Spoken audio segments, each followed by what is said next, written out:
Begitu dia menjadi cawapres, semua yang sebelumnya ditutupi atau tidak terlihat, semuanya terbongkar. Ternyata, ada beberapa bagian dari Gibran yang cuma kamuflase atau cuma bayangan sempurna yang ada di pikiran kita waktu itu. Dari sosok anak muda yang dulunya dipuji habis-habisan, berubah menjadi objek kritikan besar-besaran.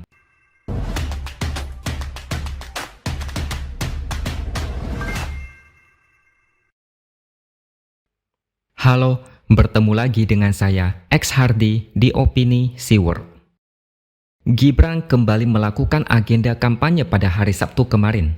Dia bersama istrinya mengunjungi warga di kawasan Rusun Cilincing, Jakarta Utara.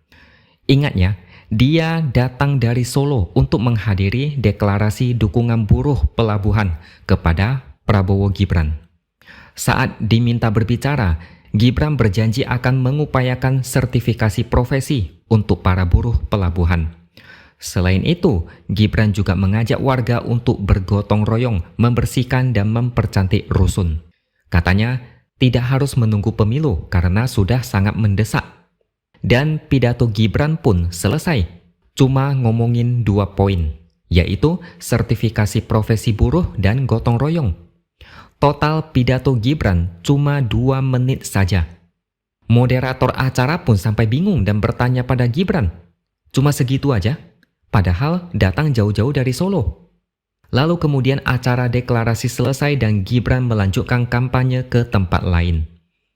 Cuma 2 menit saja. Bayangkan, pidato apaan itu?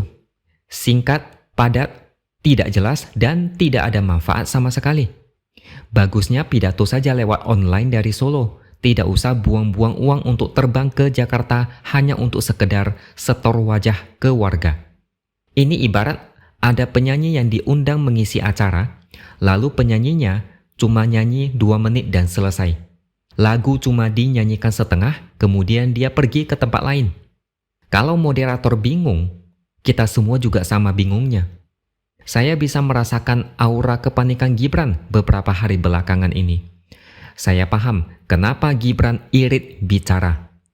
Dia mungkin tidak diperbolehkan membuat blunder lain setelah blunder soal asam sulfat yang membuat namanya mungkin dikenal di seluruh dunia. Ini blunder yang sangat memalukan karena cap ini sangat buruk. Gibran dianggap tidak kompeten, tidak punya wawasan, asal ngomong sembarangan bicara.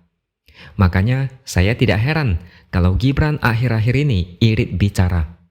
Bicara cuma seperlunya, to the point dan kabur secepat mungkin supaya tidak ditanyai macam-macam oleh warga. Makanya jangan heran Gibran diskusi, tapi peserta yang bertanya harus bisa kasih solusi dan jawaban sekalian.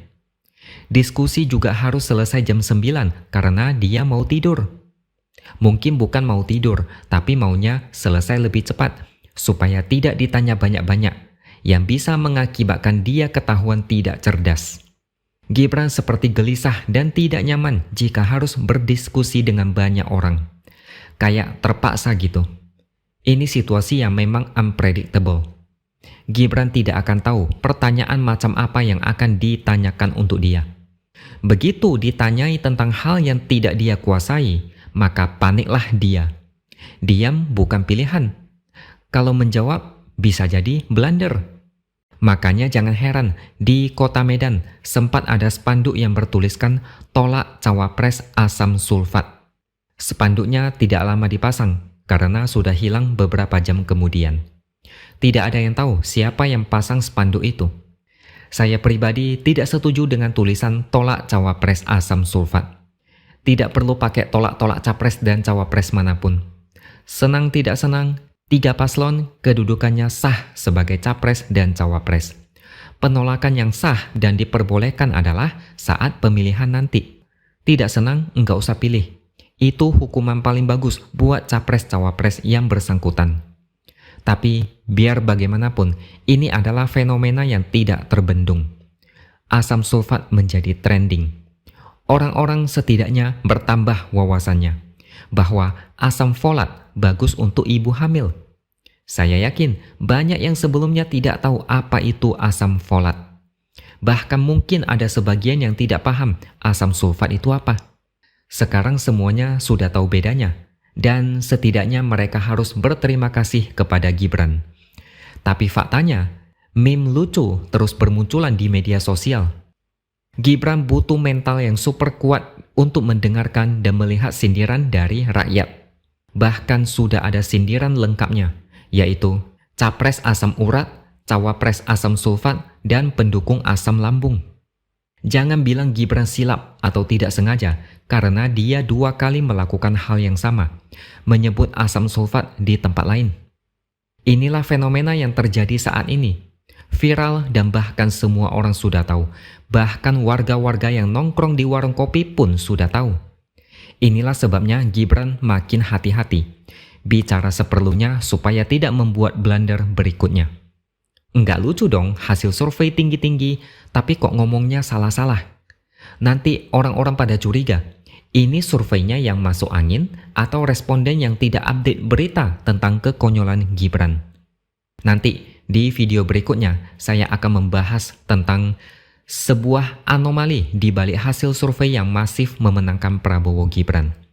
Tapi untuk sekarang ini kita fokus dulu dengan Gibran yang sedang dalam mode waspada tingkat maksimal. Di satu sisi, dia tidak mau ada blunder yang setara asam sulfat atau bahkan lebih dari hebohnya asam sulfat. Tapi di sisi lain, Gibran seperti seorang yang malas untuk berimprovisasi. Seharusnya ketika dia ingin berkampanye di suatu tempat, harusnya dia melakukan persiapan, menyiapkan poin-poin penting apa yang akan disampaikan kepada warga, sehingga tidak kelihatan lucu dan jadi bulan-bulanan. Tapi yang saya lihat, Gibran kayak tidak berusaha maksimal. Mungkin dia sudah keenakan, dibantu sejak awal dari Mahkamah Konstitusi sampai proses lolos menjadi cawapres. Karpet merah dibentangkan, dia tinggal jalan kaki, layaknya seorang pangeran yang mendapatkan apapun dengan mudah. Nyaris tidak berkeringat. Banyak orang yang membantu. Paman berkorban mengabulkan gugatan yang seharusnya tidak boleh dikabulkan. Sedangkan sang ibu dianggap sebagai penentu utama yang menjadikan Gibran seperti sekarang. Media Tempo sudah membahas ini sampai isi dalamnya. Ini hidup yang benar-benar enak, susah buat move on, tapi cenderung bikin orang sulit berusaha sendiri secara maksimal. Akibatnya, ngomong suka salah-salah. Wawasan kelihatan cuma seupil, padahal ini bisa dihindari kalau bikin persiapan jauh-jauh hari. Cuma mau terima beres dan serba gampang, makanya cuma segitulah kemampuannya. Kita tidak begitu tahu sampai sejauh ini, karena ruang lingkupnya kecil, cuma di Solo. Sorotan media tidak sebesar sekarang. Begitu dia menjadi cawapres, semua yang sebelumnya ditutupi atau tidak terlihat, semuanya terbongkar. Ternyata, ada beberapa bagian dari Gibran yang cuma kamuflase atau cuma bayangan sempurna yang ada di pikiran kita waktu itu. Dari sosok anak muda yang dulunya dipuji habis-habisan, berubah menjadi objek kritikan besar-besaran, sampai menjadi cawapres asam sulfat. Oke, sampai di sini dulu opini dari saya. Subscribe channel ini supaya makin berkembang dan jangan lupa tuliskan komentar Anda. Terima kasih sudah menonton dan sampai jumpa lagi di lain kesempatan.